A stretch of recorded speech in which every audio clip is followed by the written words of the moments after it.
我哋中國人有句說話，失敗乃成功之母。呢句說話我哋成日都聽，亦都係一句好重要，去鼓勵我哋唔好被失敗帶我哋去到一個沮喪。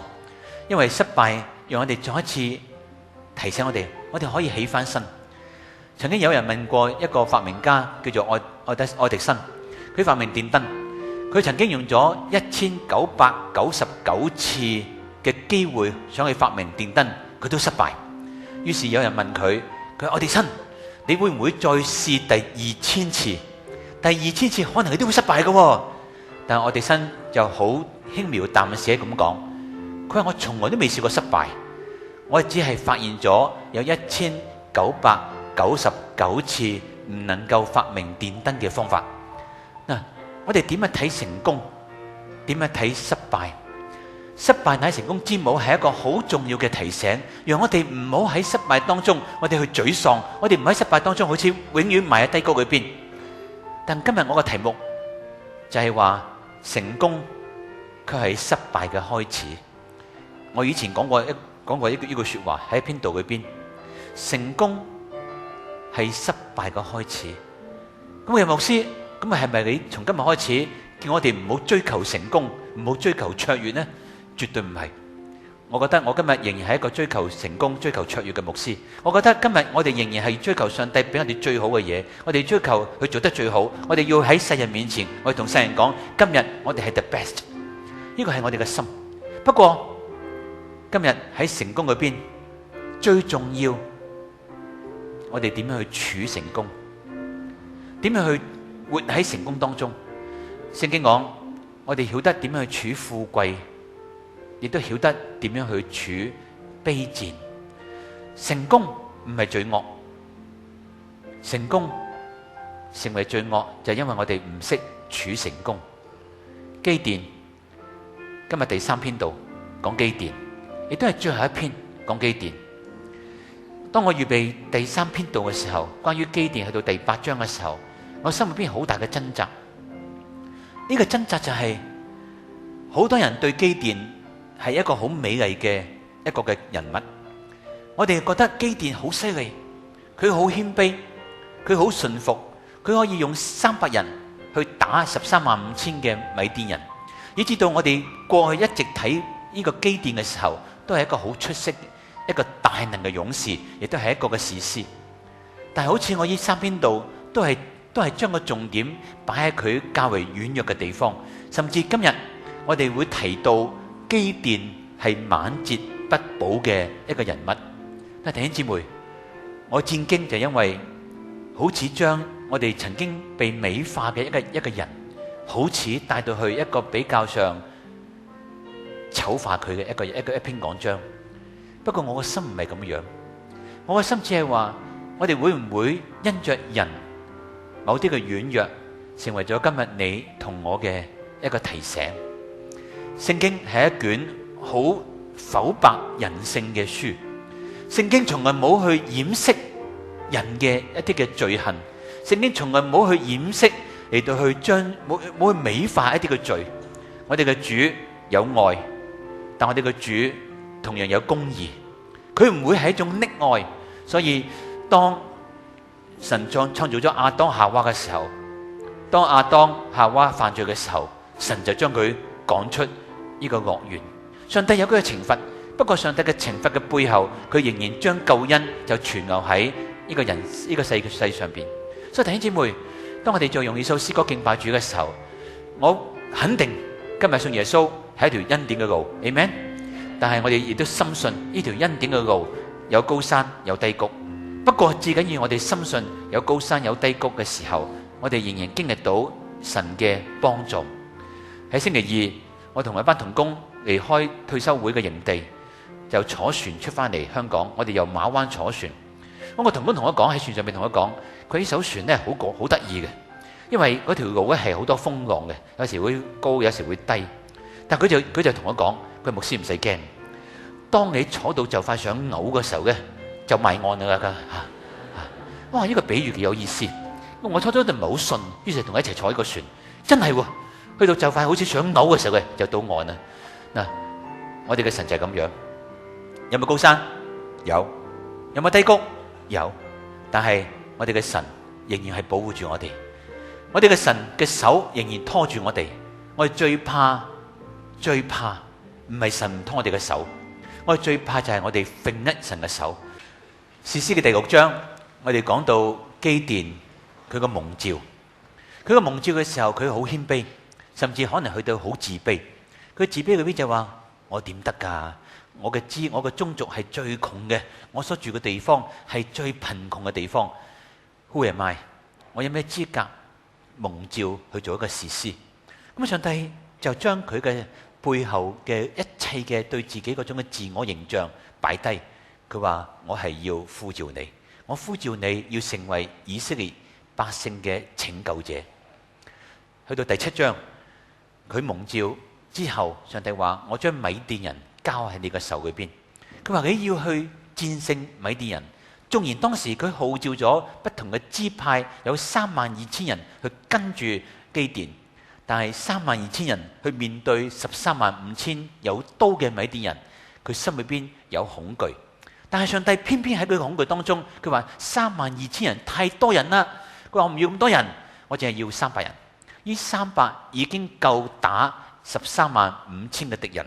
佢好驚，佢驚到一個地步，係咪真㗎？300人點樣去打135000人呢？計條數根本係冇得 fight， 係咪？根本冇得 fight， 即係等於香港嘅足球隊點樣去打英超嘅，係咪？冇可能打㗎，咪即係輸緊，冇得打。但係上帝話你要去打，但係佢驚。佢驚到一個地步，我制唔過。上帝話：不如咁啊，我要你去到敵方嘅陣地，去偷聽敵人講嘅説話。於是佢帶埋一個僕人去到敵方嘅陣地，喺個帳幕出邊聽到一個敵人嘅一個發夢，一個夢境就話：哇，有個大嘅麥餅嚟到將所有米甸嘅帳棚全部都係推冧晒。佢聽完之後，哇！終於佢睇到上帝真係將米甸人交喺佢手裏邊。於是佢就去打300人，殺咗12萬嘅米甸有刀嘅軍隊，而且捉咗2個將領喺以法蓮嘅人手中，而以法蓮人就將佢2個好重要嘅將領嚟到殺咗。第7章就記載去最尾就係以法蓮人將2個將領嚟到殺咗。當我哋讀完第6章，讀完第7章，我哋嘅期望第8章呢，一定係睇到基甸繼續去帶領以色列百姓，繼續有一個光輝嘅一個嘅結束。呢個係我哋期望。所以好多嘅電視劇嘅導演都會將個電視劇去到最尾個結局篇嘅時候，有2個結局有2個結局，然後扎地講俾香港人聽，睇下香港人嘅反應。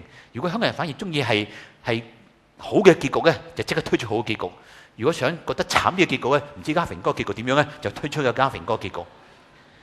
有唔同嘅結局。睇下民意，中意邊個結局，然後就將呢個結局推出嚟。如果睇翻基甸嘅民意，一定係話希望基甸去到最尾嘅人生係能夠仍然好風光，仍然有輝煌嘅人生嘅結局。不過好可惜，如果我哋真係睇第8章嘅時候，並唔係我哋嘅期待，並唔係我哋期待就話哇，基甸能夠可以繼續帶領以色列百姓好光輝，繼續持守上帝俾佢嘅教導，繼續持守上帝俾佢嘅律法，佢做一個好光明正大嘅一位嘅士師。好可惜佢唔係，以至到佢係晚節不保。講得俗啲，用我講得俗啲，佢係衰收尾。但點解佢會衰收尾？一位成功嘅士師，點解佢會衰收尾？就正正就因為佢成功。當佢成功嘅時候，佢唔識去處呢個成功，就帶嚟佢一個晚節不保嘅一個結果。嗱，弟兄姊妹，我絕對無意去醜化一位好多人覺得基甸都不足嘅一位嘅士師，但好可惜，今日我哋講教導聖經嘅時候，我唔能夠忽然之間唔講第8章。我相信好多弟兄姊妹去到讀士師記嘅時候，未必中意讀第8章，因為第8章第一讀唔明，都唔知講乜嘢；第二咧都覺得咦，都唔知呢個基甸點解有70個仔嘅咁樣，真係即係唔係好明，於是就唔再去讀第8章。不過我覺得作為教導嘅時候，我只能夠帶住好戰兢嘅心嚟到去睇第8章。我希望第8章能夠成為你同埋我嘅提醒。點解佢會晚節不保咧？其實佢生命改變咗。佢改變咗唔係改向善，佢反而改向惡。點解我睇到呢？嗱，昔日佢係一個好多恐懼嘅一個士師，咁乜都怕，所以佢拆毀巴力祭壇。佢夜晚去，佢打米甸人嘅時候，佢都驚300人點樣打呢？直至到上帝話你真係得嘅，於是佢就去打，佢果然成功。當佢成功之後嘅，佢就開始轉變啦。我真係成功喎！我真係300人打死晒12萬嘅米甸人，而我300嘅人一個都冇死喎！哇，幾犀利，都唔知點打，你明唔明啊？300人冇死喎！啊，去到第8章，同樣300人繼續去殺埋嗰15000個米甸人，完全冇死到。哇！我都開始拗頭，哇！點會冇死嘅係咪啫？但係佢成功。當佢成功之後，佢就開始出現問題。佢由昔日好多嘅恐懼，好多嘅怕，佢有少少轉變。轉變咩呢？第一，佢嘅轉變就係佢開始欺善怕惡。嗱，大家明咩叫欺善怕惡啊？即係總之你唔夠我威咧，我就踩你；你威過我嘅，我就俾你踩。佢有嗰種嘅欺善怕惡。第8章第1節到第3節出現咗三批人。第一批就係以法蓮支派，第二批就係疏割人，第三批就係披魯伊勒人。咁究竟疏割人同披魯伊勒人係咩人呢？咁啊，不同嘅學者有不同嘅睇法。有人話佢哋係外邦人，有人話佢哋係同胞以色列百姓。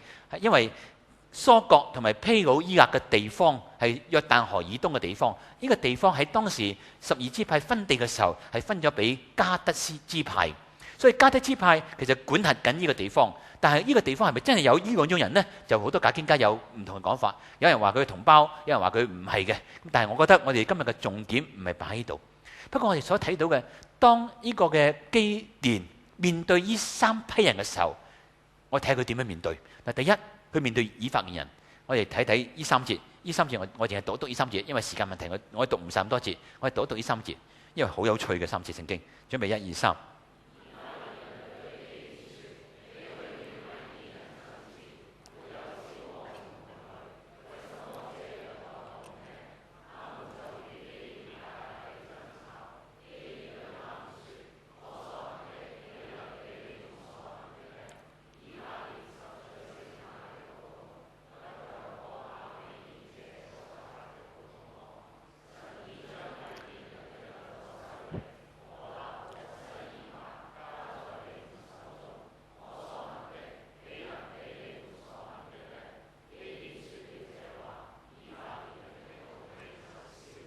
嗱，第7章結尾，神藉着以法蓮人殺咗2個米甸嘅將領，一個俄甲同埋西伊伯。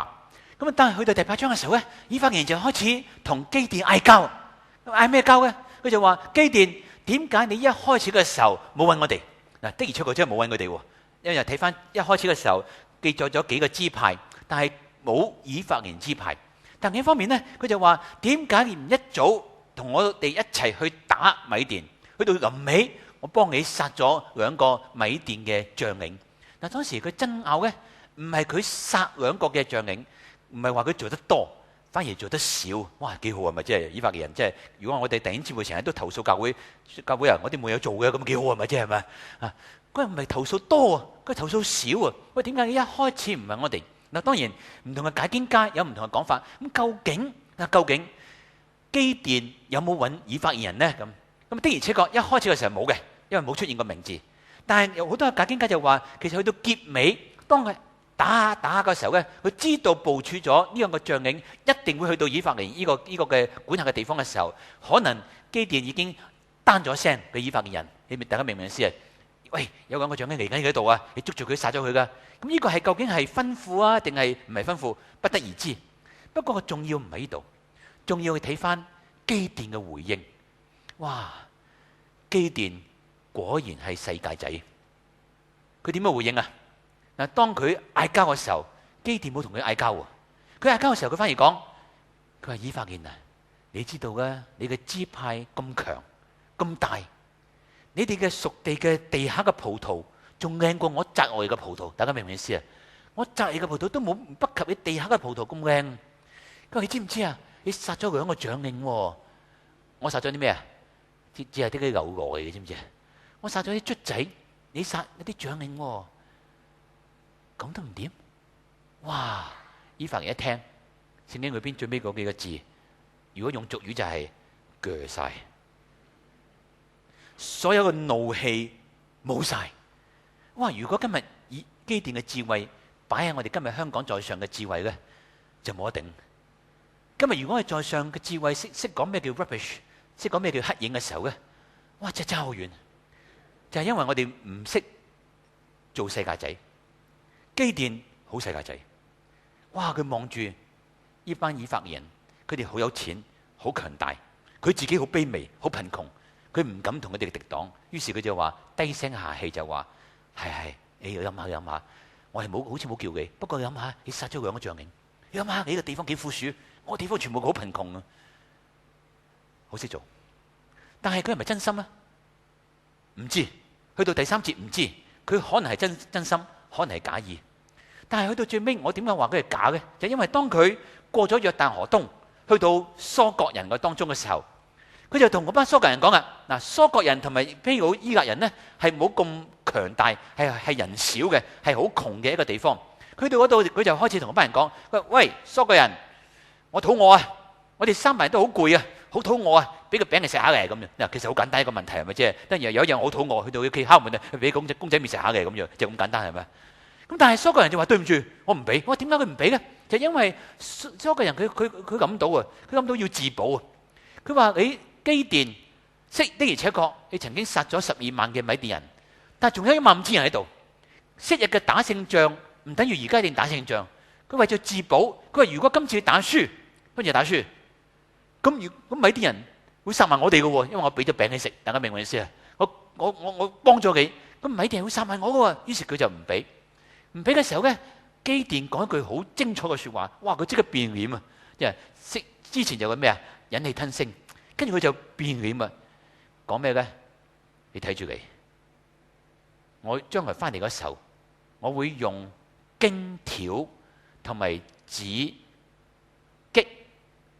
嚟到打你，哇！睇住你，去到毗魯伊勒仲犀利，佢點講咧？佢話：如果我平平安安翻嚟，嗱，你知我哋成日都講啲咁嘅嘢啊！如果我平平安安翻嚟，睇佢點死？哇！真係咁講喎！佢話：依日我唔翻唔到嚟，我翻到嚟咧，我要將毗魯伊勒嘅城市所有嘅屋拆晒。哇！幾犀利啊！如果有一日香港唔歡迎我衣錦還鄉，我就同香港特首講：睇住你，如果我翻嚟咧，我將所有中環啲大廈拆咗佢。哇！咁講，哇，好犀利！哇，成個樣變晒，淨係唔俾佢餅佢啫嘛，係咪？喂，唔俾佢餅佢食就打人哋，唔俾佢餅佢食就拆晒人哋屋，咁搞錯係咪啫？佢真係咁講。於是聖經話俾我聽，佢對惡嘅人佢就驚，對善嘅人佢就踩。嗱，弟兄姊妹，今日好多時我哋都係咁。今日香港呢個環境，我覺得我哋真係要好小心，我哋真係要為在上嘅祈禱。我哋在上好多時明明係真理嘅時候，我哋唔敢將真理講出嚟。我哋好多時係去到人哋一惡嘅時候咧，人哋一掟蕉啊、一掟紙啊、一掟狗餅啊，我哋掟狗餅嘅時候點會開遮㗎？係咪？如果係我點會開遮㗎？係咪？搞錯，點解掟狗餅啊？你係邊個啊？係咪？如果係我即刻鬧佢係咪？喂，係個人生嘅侮辱嚟嘅喎，係咪？今日如果我講緊道理掟飛機係咪？掟上台。我對唔住，下次冇嚟㗎，你係咪？好簡單啫嘛，係咪？點解要整把遮？哇，整把遮，預備把遮喺度，冇掟狗餅咁啊！哇，真係我唔好明點解係咁咧？今日我哋嘅在上班人嘅嗰種能力去到邊度咧？我唔知，我唔敢講，亦都唔敢批評。但係一種欺善怕惡，帶嚟基甸第一樣嘅失敗。佢嘅成功叫我幾威，我幾威，我咁樣做能夠成功，於是佢繼續咁樣做，去到一個地步。你惡咩？睇住你，睇住你。有一日，君子保守10年未晚。但係呢種欺善怕惡帶嚟第二種嘅心態仲危險，就係佢懷恨在心。嗱，你可能一時之氣，我打你，一時之氣，我拆你間屋，一時之氣嚇，人都會咁樣係咪？即係如果忽然間你鬧我一時之氣，可能話去屋企放火燒咗你。嗱，都試過。耶穌有兩個門徒都試過係咪？耶穌帶住個門徒去到一個地方，啲人唔歡迎佢，咁於是約翰就講啊，約翰同耶穌講，耶穌話佢哋唔招呼你啊，放火燒咗佢啊，咁樣喎係咪啫？哇，真係咁樣喎！耶穌個門徒喎，跟耶穌喎，知唔知啊？跟耶穌都係咁嘅，何況我係咪就隨時都會講啊，燒咗佢咁樣係咪？嗱，講啫嘛，但係可能佢冇做噶。但係基甸佢冇去處理佢內心呢種恨，佢冇處理呢種恨，於是佢就打仗，佢帶住300人真係打仗，終於打贏咗，殺咗嗰15000人，然後帶住2個戰利品，就係米甸2個皇帝就翻嚟，去到疏割，佢疏割捉住一個少年人，逼呢個少年人，佢話你睇，我有帶住2個戰利品，你快啲供出70幾個嘅長我個名俾我聽。哇，幾犀利啊！捉住個少年人，即係等於有一日有個警察捉住你哋一個人，就話邊個係同福堂嘅主任牧師？你話我知道咁樣，即係咁供我出嚟。於是佢帶住2個嘅戰利品，就去到呢77個長老面前。以前我講過啲咩咧？我話如果我翻嚟係用咩荊條同埋紙擊打你，佢真係打咗，即刻打。佢要翻嚟啊嘛，係嘛？即刻打。跟住去到毗努伊勒，佢唔單止拆晒人哋個屋，哇！聖經講俾你聽，佢仲殺晒佢邊個人？哇！有咁嘅危險啊，真係！但係弟兄姊妹，原來今日我哋有仇恨，如果我哋唔將呢個仇恨去處理嘅時候咧，仇恨有一日會變成一個行動。所以耶穌話：有冇殺人啊？冇，我邊度殺人啊？有冇恨人啊？有啊！恨人就等於殺人，唔係啊嘛？我哋好多時咁講係咪啊？恨下都唔得係咪？耶穌話：對唔住，當你唔去處理呢個仇恨嘅時候，有一日呢個仇恨就成為咗殺人。基甸好清楚俾我睇到，佢連同胞嗰種嘅情況，佢都唔能夠去解決。一次唔俾佢餅食，一次啫喎，佢話我要殺咗佢。但係弟兄姊妹，原來仇恨唔去處理，會帶嚟更大嘅惡嘅出現。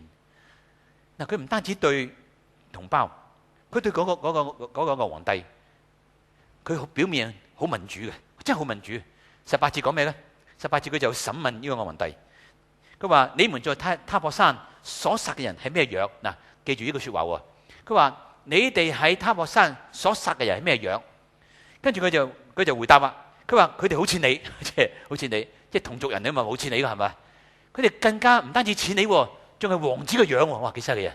佢話唔單止係似你，仲係王子嘅樣。咁點解呢個人會講王子嘅樣咧？似你又咪似你嘅？點解要講王子嘅樣咧？就因為唔同嘅解經家又有2個極端嘅解釋。你知解經家就係好多嘢解釋嘅，即係不過我哋啲牧師唔識解釋聖經嘅，我都係抄嗰啲嘅解經家。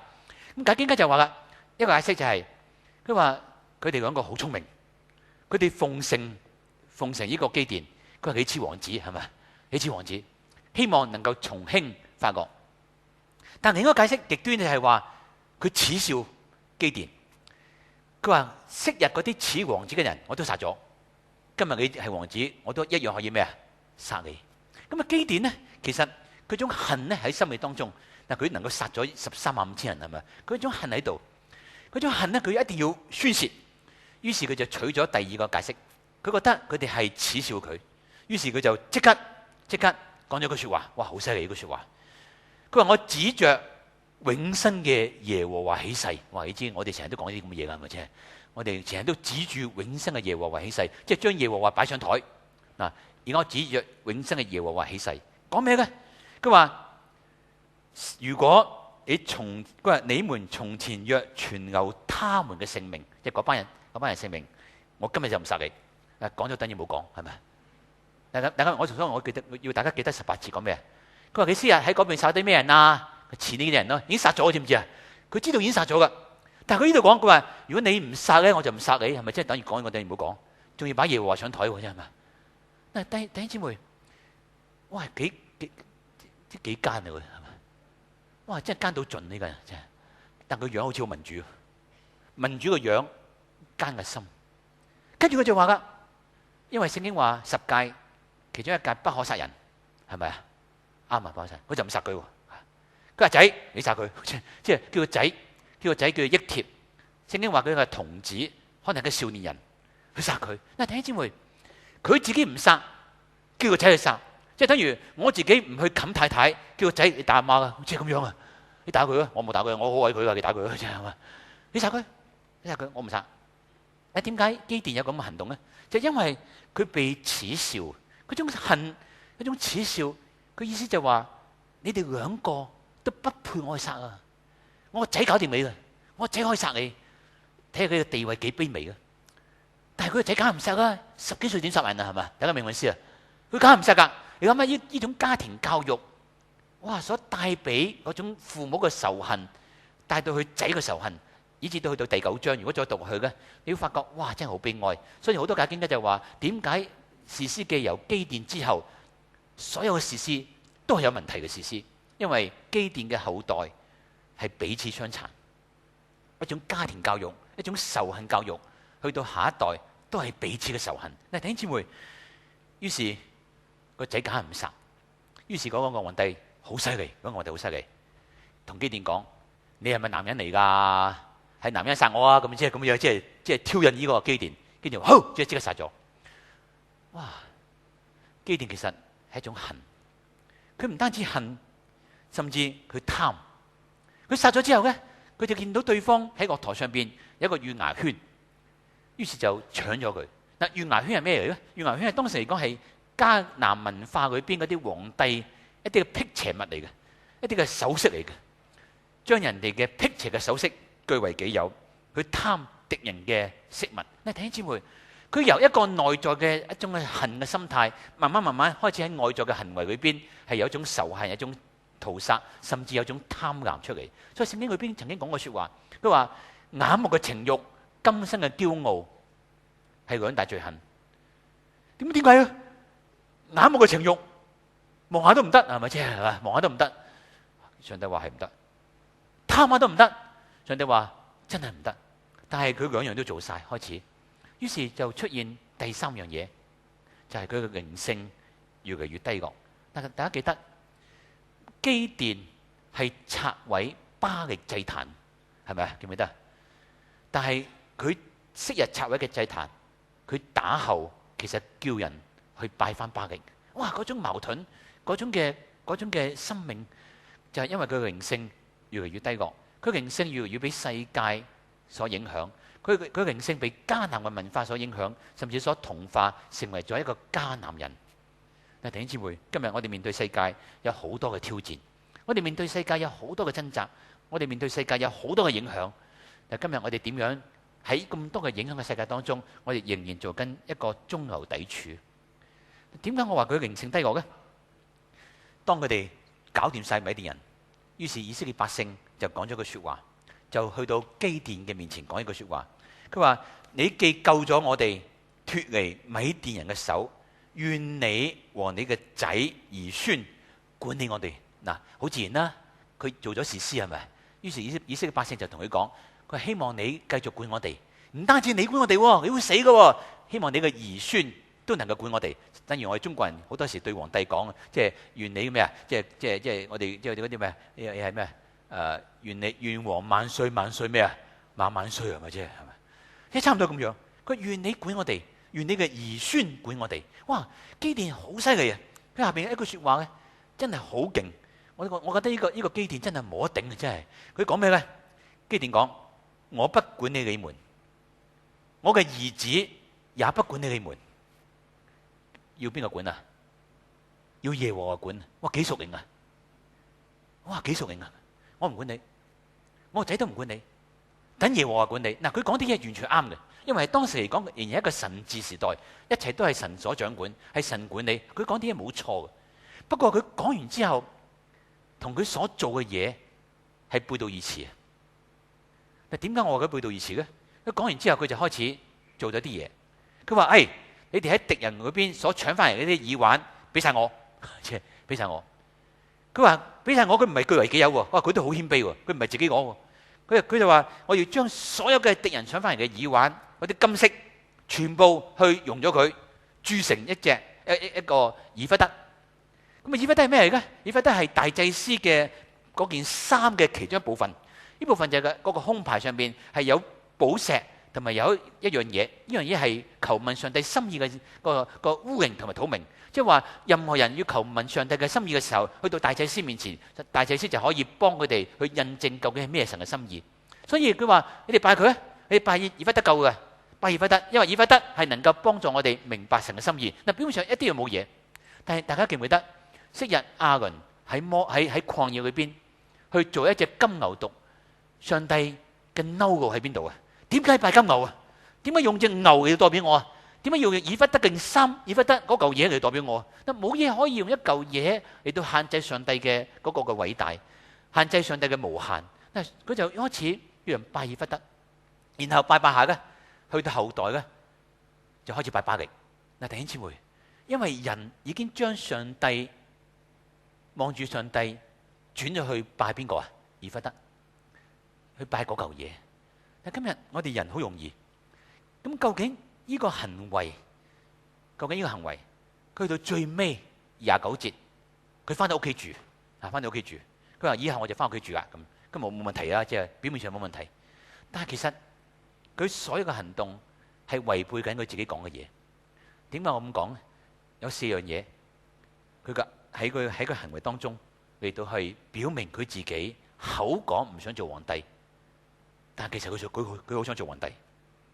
第一，佢叫班人將啲搶翻嚟嘅耳環俾晒佢。呢個係咩意思呢？呢個用今日嚟講就 test 下水溫。究竟你哋講嘅同你哋做嘅係咪一樣？你哋話要順服我，要我做皇帝，要我管理你哋，係咪真㗎？嗱，點解咁講呢？人好容易變，知唔知啊？人好容易變。耶穌基督入去聖城嘅時候，大家記最尾個星期入聖城嘅時候，歡迎佢做王做王，何生啊，何生啊！呢班人3日之後釘死佢，又有班人嚟啫，佢幾恐怖嘅就係。你弟兄姊妹，我哋好恐怖，知唔知啊？我今日好中意佢，3日之後我要釘死你，好咁樣話，即係咪？所以佢唔知啊，佢唔知班人究竟係咪真係咁信服我。於是佢就第一樣，佢話俾晒啲耳環我，你搶嘅耳環俾晒我。結果啲人真係俾晒佢，好證明咗你哋好信服。第二咧，佢自己保留咗喺敵人嘅皇帝身上面所搶翻嚟幾樣嘢，其中一個最重要就係講件紫色衫。呢件紫色衫就係代表王嘅。於是佢表面話唔係做王，但係其實佢已經用呢件衫嚟到表達佢自己好想做王。第三，佢效法迦南嘅文化，將迦南文化就係做皇帝嘅時候一定做嚿嘢，叫人去拜嘅。佢就做咗呢個以弗得，表面好屬靈，我做個大祭司，一件衫出邊一嚿嘢，但佢暗地裏已經被100%被迦南嘅宗教信仰完全所同化。同化我哋嘅信仰唔需要好急嘅。今日基督徒被世界同化呢，唔需要好急。撒旦一定唔會即時叫我哋去殺人，撒旦會叫我哋去恨人。撒旦即時唔會叫我哋去犯奸淫，但係上帝撒旦係會叫我哋去望住一啲嘅嘢係你唔應該望，以至到佢慢慢被整個迦南文化嘅宗教信仰嚟到同化，佢不自知，去到最尾佢翻屋企住。翻屋企住有咩罪啫？係咪有咩罪？大家記唔記得啊？佢屋企係最咩啊？窮啊嘛，係咪？佢支派係最窮嘅支派，最貧窮宗族。佢翻屋企住，就因為佢要世人知道我衣錦還鄉，我要俾世人知道呢個城市係最重要，我要俾世人知道呢個城市係我士師管理呢班人住喺度。用今日嚟講，呢個地方成為咗首都。佢4樣行動帶俾我哋睇到，佢講同佢心嘅嘢係唔同。佢嘅靈性開始被迦南同化，佢嘅生命開始去渴慕出邊所擁有嘅金銀寶石。呢個正正係違背咗《申命記》17章17節，昔日神對以色列百姓講：我哋千祈唔好貪人哋嘅金銀寶石。弟兄姊妹，佢不自知，佢一步一步陷喺迦南宗教嘅文化當中。弟兄姊妹，去到最尾，佢帶領以色列嘅後代彼此相殘，佢帶領以色列百姓去到最尾去拜翻巴力，去到最尾佢自己嘅生命，佢嘅道德完全嘅敗壞。點解我知呢？因為佢有70個仔。各位媽媽，一個媽媽點樣生70個仔？你生孖胎都要生35次，你點生啊？冇可能嘅事。佢個道德敗壞，佢個下一代嘅教育敗壞，佢叫個仔去殺人哋，以至到兄弟相殘，係一件好簡單嘅事，係爸爸教，係爸爸教。但係弟兄姊妹，我覺得今日呢篇道對我哋自己去反省，我相信我哋係追求成功，我哋係追求卓越。不過我哋千祈唔好忘記喺基甸生命當中一句好重要嘅說話。基甸當佢未敗壞嗰時候，佢強調係耶和華和基甸嘅刀，邊個行先啊？耶和華行先。但去到最尾，佢已經唔再覺得係耶和華和基甸嘅刀，佢只係覺得係基甸嘅刀，係我，係我，係我。佢已經忘記咗耶和華神。佢嘅成功帶俾佢一個好大嘅危機，佢嘅成功讓佢一切睇自己，否定耶和華神嗰個帶領，否定耶和華神嘅祝福。弟兄姊妹，我咁講唔係話今日我自己冇問題。當我自己預備呢篇講章嘅時候，我都好深反省。今日我哋同福堂反省我自己，究竟我自己喺今日呢個光景裏邊，喺呢12年當中，或許好多人都會稱讚我哋教會，或許都會話我哋教會係唔錯，或許大家今日嚟到我哋當中，你經歷到神，你喺呢個地方崇拜，點解我哋會喊呢？我聽過一位肢體同我講，佢第一次翻嚟同福佢就喊，佢唔係好明點解自己會喊，於是再試一次，佢繼續喊，佢又更加唔明，再第三次繼續喊，於是佢次次都嚟。咁我諗住我點解要為喊而嚟？我唔知。但我覺得我哋每一個人嘅經歷神係唔同，我哋遇見神嘅方式可能好唔同。但我個心，我係想帶領同福每個弟兄姊妹去到神嘅面前。我唔會做一個以弗得，我唔會做一個同福堂3個字，你拜同福堂，你拜個同福堂。如果今日我帶大家去拜同福堂咧，你唔好嚟呢間教，即係唔好再嚟呢間教會，因為我可能我做緊一個以弗得，係俾大家去拜。今日我個心，我仍然覺得我要帶大家去到上帝面前。但如果帶大家去到上帝面前，我哋必須要好好地讀神嘅說話。今日我哋喺小組查經裏邊，我哋有冇好嚴謹嘅去將神嘅說話嚟到去認識？今日我哋有冇好好地去將神嘅說話好嚴謹地去解釋，然後用喺我哋嘅生命當中？我哋有冇好好地喺小組裏邊嘅查經？我哋能夠真係大家一齊去渴慕，將神嘅說話成為咗我哋生命嘅糧。查聖經要付代價。今日作為一個牧師，其實我真係唔係好想為大家食嘢，我想大家自己去食聖經嘅說話，因為生命嘅糧係要咀嚼嘅。各位弟兄姊妹，耶穌話我係生命嘅糧。以前我都講過，生命嘅糧英文就係 I am the bread of life， 用中文直接翻譯，我係生命麵包。I am the bread of life， 真嘅。食麵包要唔要咀嚼啊？食乾糧要唔要咀嚼啊？今日我只能夠教佢去搽麵包，去看麵包，但我唔可以幫佢食麵包。我唔想餵佢食麵包，我唔想搽完之後好似啲港童咁樣，去到小學3、4年班啊，唔識食排骨嘅，知唔知啊？因為阿媽幫嗰啲排骨啲骨攞手晒，淨係切嚿肉，你食肉啦咁啊！哇，去到3、4年班仲喺度阿媽餵緊啊！哇，呢啲咪港童咯，係咪？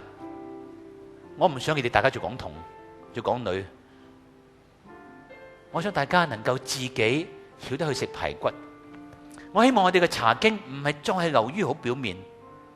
我希望我哋嘅查經真係能夠讓神嘅說話好深深地擺喺心裏邊。但係要擺喺心裏邊，除非我哋下功夫。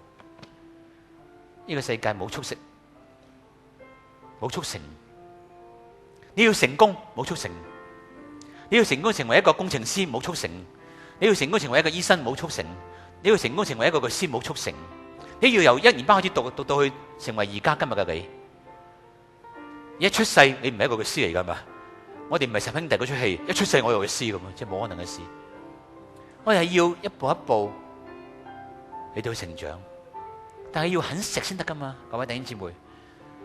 今日成個說話係要食嘅，我唔想我哋係流於淨係食 baby food 啊。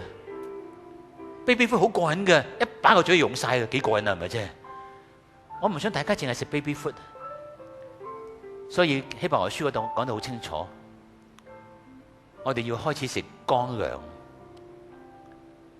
今日嘅同福，我希望我哋開始食乾糧。我哋唔係淨係希望我哋淨係感受，我哋感受，哇，好好啊！呢間教會感受好好，不過我哋唔係講緊神嘅話，因為有時講神嘅話，感受唔係咁好。牧師鬧人而家開始，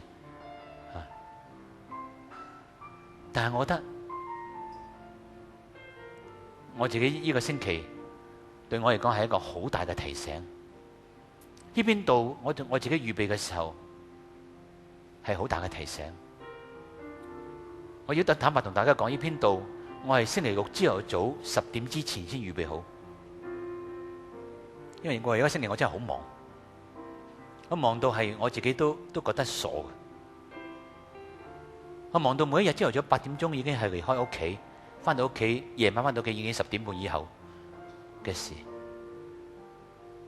但係我覺得當我自己預備呢篇講章嘅時候，我自己好扎心。我扎心原因就係原來成功，如果唔識處成功，我哋好容易將成功成為我哋嘅失敗嘅開始。如果我哋永遠流於一個好表面嘅信仰，我哋經唔起風浪。但係我哋嘅主就要我哋將神嘅說話藏在心裏。